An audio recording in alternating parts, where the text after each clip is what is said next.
Okay, morning everyone. This is the SIG CLI meeting for March 15. I'm seeing that we don't have any specific topics in the agenda for today. So I guess first of all, then we can go around with introductions if there's anyone new in the meeting. So it doesn't seem so, but if anyone would like to introduce themselves and maybe talk about proposals, anyone has anything like that?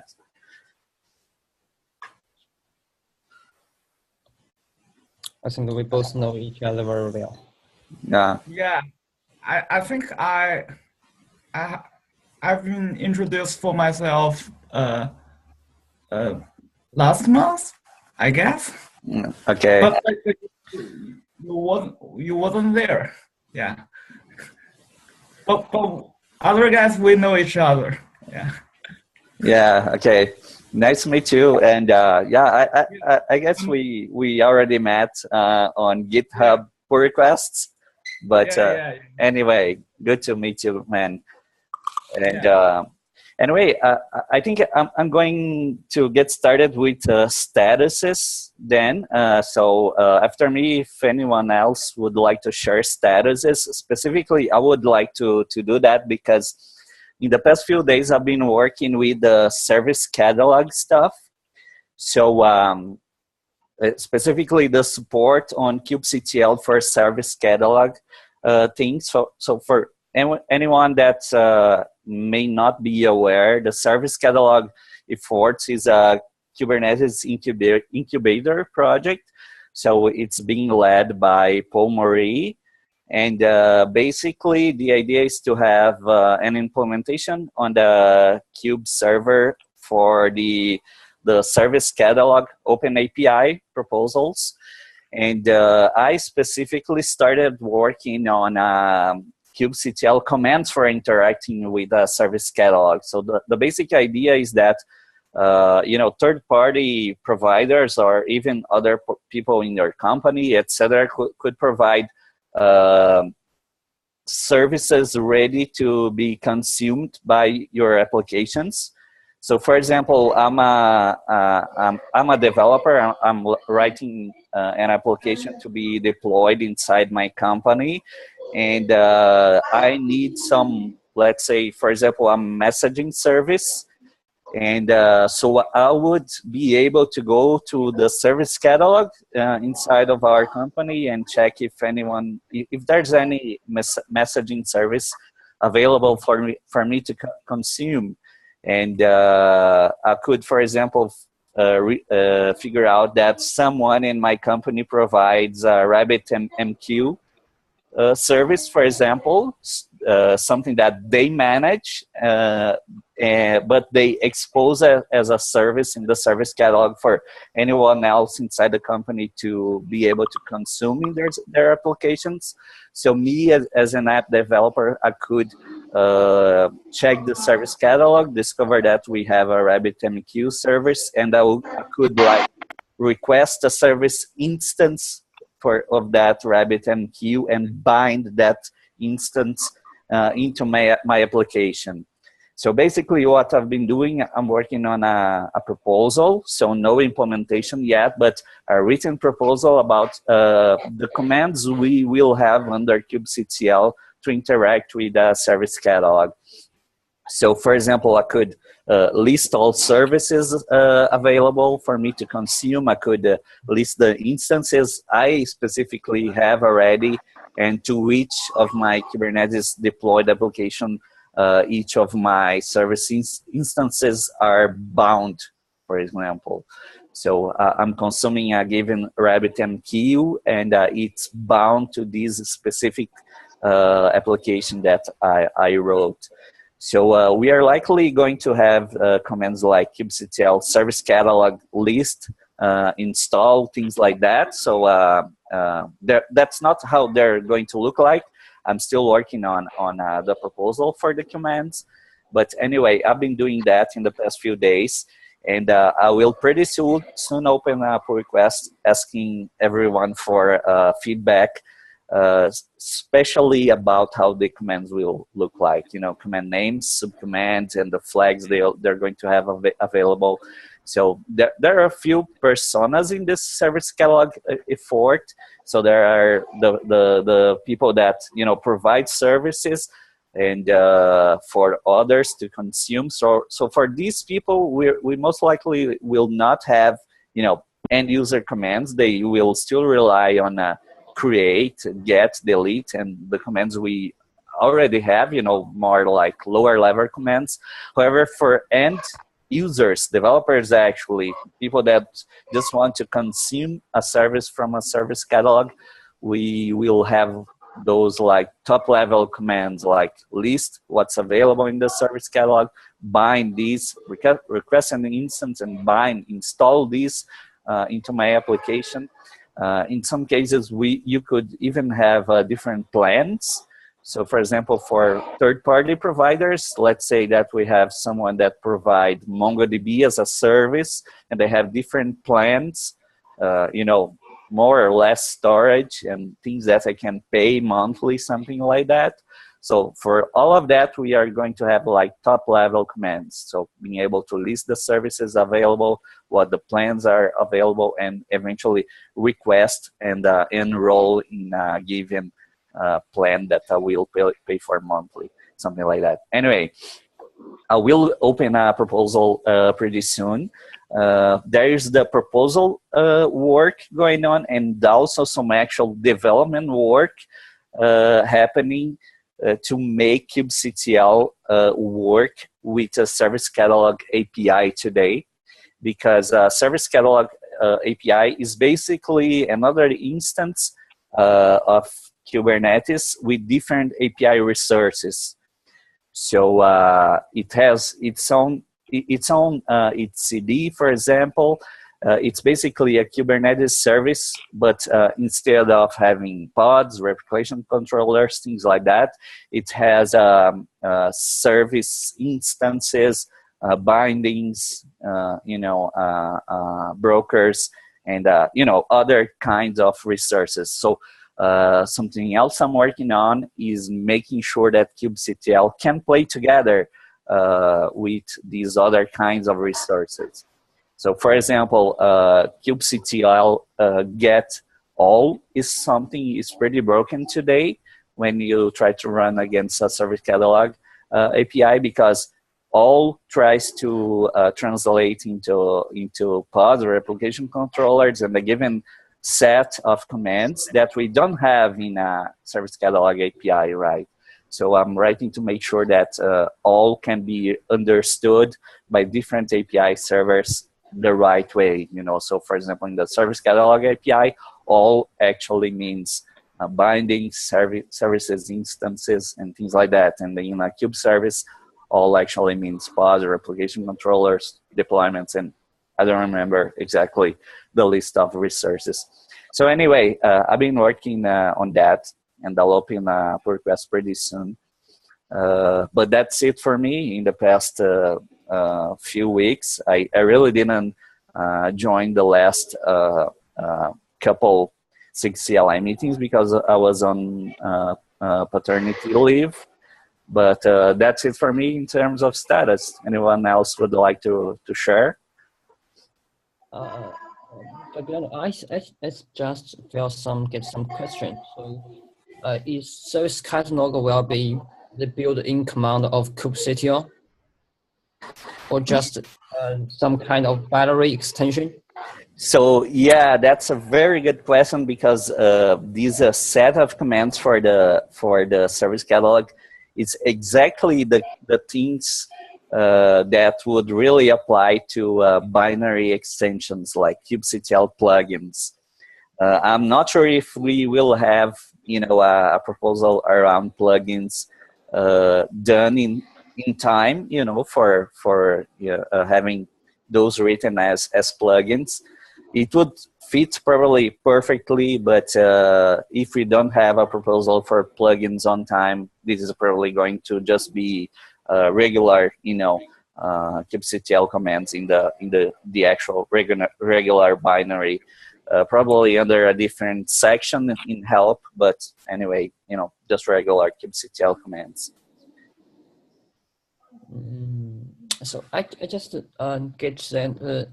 So the service catalog will have its own API server, right?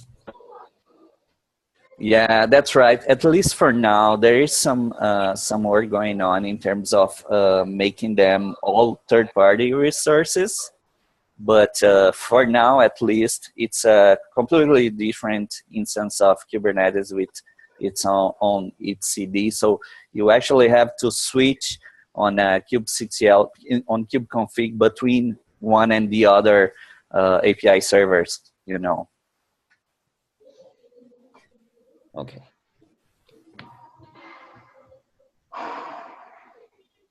So for some personal stuff, I have absent from the last couple of meetings, and I just don't have too much time recently to focus on the kubectl stuff.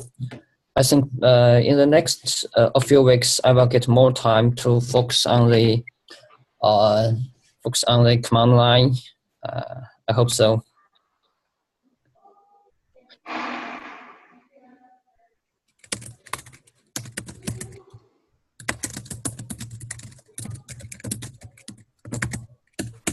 Okay, anyone else would like to share status?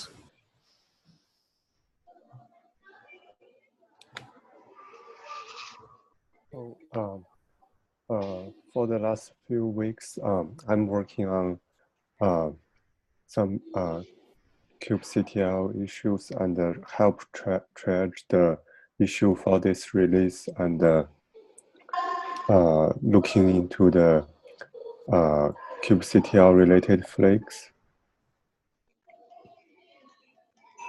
Yeah, I did some of that also. SKU tests on kubectl were enabled again recently, so we had some failures. So I also did some fixes around kubectl end-to-end SKU tests. Yeah.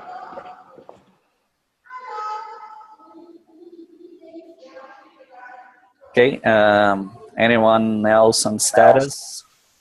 Yeah, I also working on a couple of PR in plan.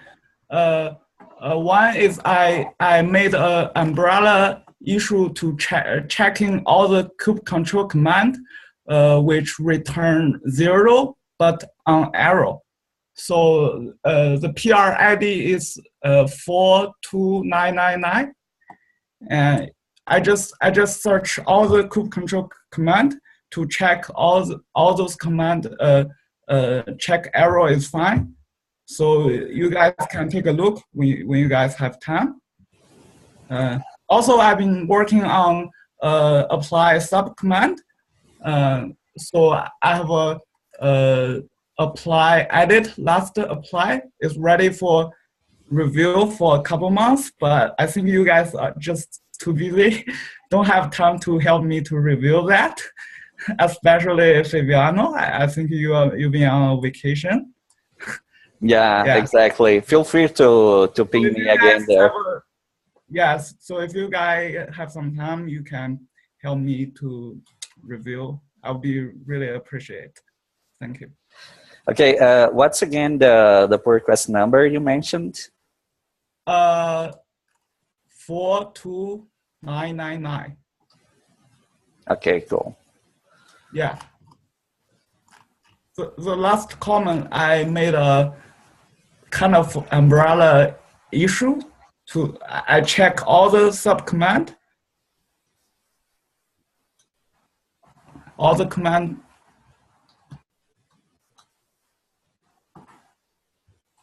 Did you see that? No, I didn't open yet. I just wanted to make sure it was on the meeting notes. Okay. I'll take a look at it later after the meeting, probably. I think it won't take too much time. Okay, cool. It's just a hot fix. Yeah. Okay, anyone else?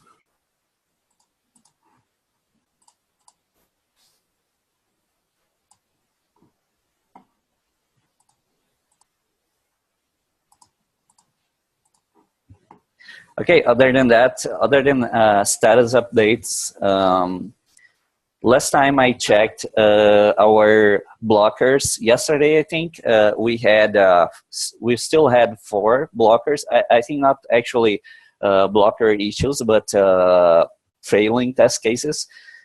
So if anyone, I really didn't check how we are looking today, but yesterday we had like 4 to be addressed for 1.6. So if anyone else has some spare time and would like to take a look at some of those, I think at least one of them was fixed yesterday. So we most likely will have 3 today, but I really didn't check. So if you guys would like to take a look also, we still have some things to be addressed in terms of test failures for 1.6.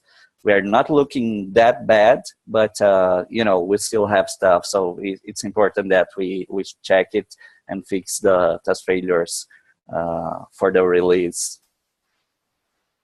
Okay, and other than that, I don't have anything else in the agenda. Does anyone else would like to bring up any other topic, proposal, or anything else you would like to share?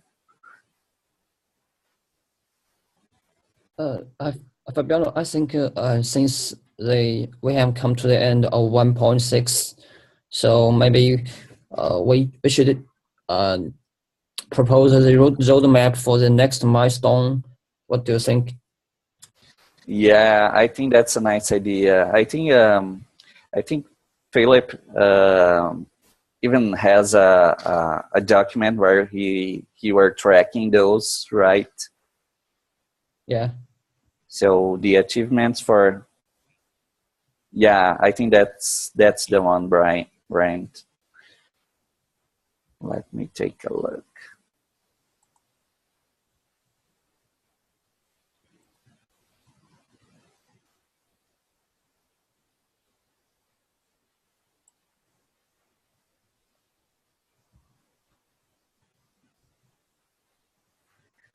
Okay, yeah, I think that's the document Philip was working on.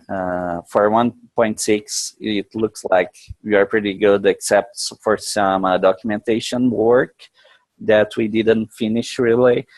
But he started listing things for 1.7 already, so maybe as an exercise, we could take a look at those. Maybe try to assign if there's something we would like to have addressed for 1.7 that does not have an owner yet, something like that.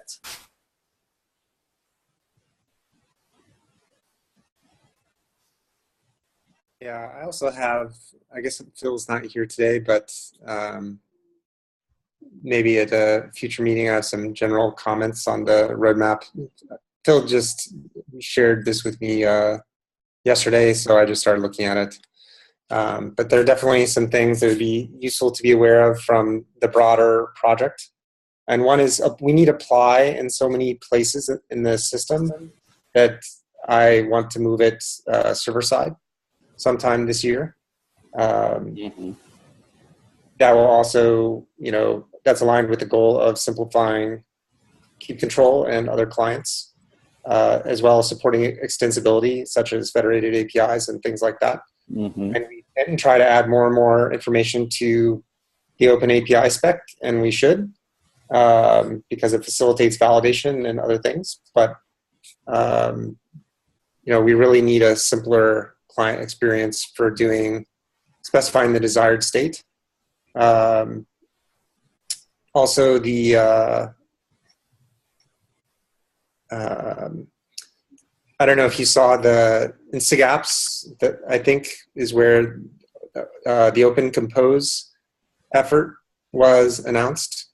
Basically a simplified configuration format for Kubernetes. So that's something probably, you know, right now it's a separate tool, and for the foreseeable future, it's going to be a separate tool, but it's another command line tool.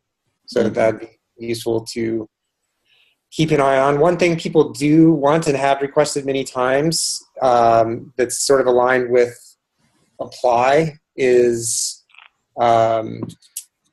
declarative expression of some other common generators. So in particular, create config map and create secret. People want to check in and maintain the original raw bits of whatever form their secret or their configuration data was. But they want a declarative workflow for updating the config maps or the secrets. So I think that's an area where it's worth thinking about, for those popular generators like create config map, create secret, maybe even run, whether we should have some sort of kube control specific configuration syntax for that. And that's also kind of why I brought up Open Compose, because once we depart from the literal API resources for some things, then more things become expressible. There are some other things people have asked for over the years as well, like defaults specified across multiple resources, or with the prune discussion, people talked about, well, maybe there should be a way of specifying declaratively the selector for the set of resources prune should apply to, so that you don't leave it off the command line by mistake and delete a bunch of stuff you didn't want to delete, or a specific list of YAML files in the directory so that you can put other configuration files potentially side by side with your Kubernetes ones, things like that. So I think that's worth thinking about for the year as kube control starts to mature. Seeing things like extensions is great. One thing I wanted to mention is version skew as well. Today, officially, we support one minor release of version skew, right? Yeah. So 1.5 should work with 1.6. If it doesn't work, in my understanding, some things don't work, like edit, that's a flat-out bug, right? That's something we should consider patching 1.5 to fix. Yeah, absolutely. I totally agree. And actually, we had, because skew end-to-end tests were re-enabled recently, we actually had the tests finding a couple bugs that we got fixed, which was nice, but we are totally aware that there are something like edit that doesn't work pretty well. So yeah, I totally agree. In terms of moving things to the server side, I know that Clayton has a proposal for the get set of commands. And I totally support that. We here on OpenShift, that's something I didn't really open an issue on Kubernetes, but here in OpenShift recently we had our QE team find a performance issue on kubectl get when you handle large sets of resources. So that was for something like 20,000 secrets or something like that. That takes around 30 seconds to list. And that's basically because having too many things on the client side. We use a lot of JSON parsing, and basically, the origin of those performance issues was for those 30 seconds, around 20 was issues related to JSON or YAML parsing, things like that. So, and moving that to the server side will likely fix, a good part of it. So for these and for the place I would like to get is that kube control actually works to the extent that we have API compatibility. Yeah, right. Yeah, I agree. And I mentioned before, not sure if you were in the meeting already, I've been working on the service catalog effort, where we are having to support kubectl against a completely different set of resources. And we are broken in many ways because we have a lot of things hard-coded on the client side, right? So, for example, the all alias is hard-coded for the resources it translates to, like all actually means pods, replication controllers, etc. So when you run that against a different set of objects or third-party resources, etc., you're completely broken. So moving. Yeah, we need to make sure we have enough information in the discovery API. Yeah. Moving those to the server side, making sure that they are discoverable instead of hard-coded on the client will likely improve that a lot, right? So. Yeah, and things like not round tripping the resources, not having apply and strategic merge patch implemented in the client, things like that.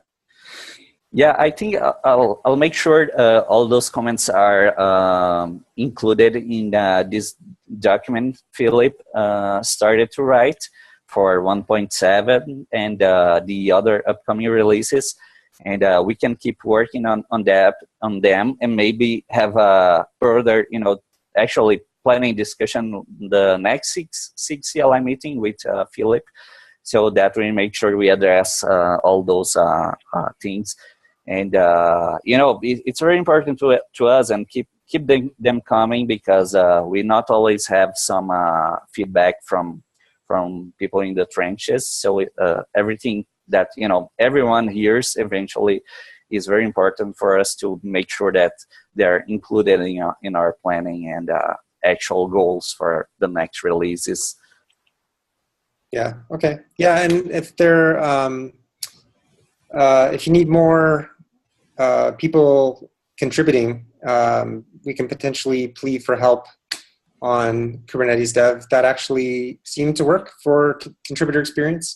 Didn't work for docs. Docs has been hard to get people to work on, but we should consider doing that as well, because I think people are looking for areas to contribute, and they don't necessarily know the best area or how to get involved.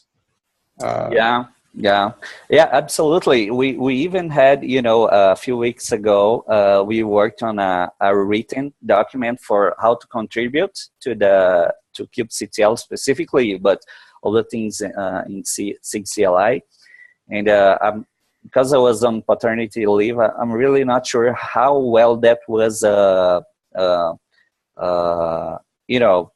discussed in the community. So I'm not even sure that was really shared on the main mailing list. So I didn't see it. Yeah, we can try to make sure it's there. And for everyone interested, we have this very nice document about how to get started. And we try to have at least some issues tagged as help wanted on GitHub. So I'll make sure that we have that really advertised on a public mailing list if it was not already. So yeah, we absolutely need some help. So yeah, okay, yeah, I think that would be good. And I know that there are two roadmap documents. There's the one that I posted, then there's this other one which I just started looking at. I definitely think some of the long-term direction things, like moving code to the server and ensuring that we can support, arbitrary resources, making versions queue work, things like that we have those kind of basic long-term objectives documented somewhere, so that people understand the direction of what we're trying to do with the tool. Okay, nice. Yeah, that document, that last document specifically, is more like goals, not actual, individual tasks or anything like that. And, it's meant to be, more long-term, not really long-term, but goals for the year. So, yes. Yeah. Anyway, nice. Any other topics people would like to share? Otherwise, that's it I had anyways. Okay, I guess one last thing is, I don't know if this SIG has ever presented back to the community meeting on Thursday. Okay, we're going to do that tomorrow, actually. Okay, awesome. Yeah, we already scheduled that with Sarah last week, so we're doing that tomorrow. Great, thank you. Okay, that's all I had. Okay, that's it then, guys. I'm actually stopped recording.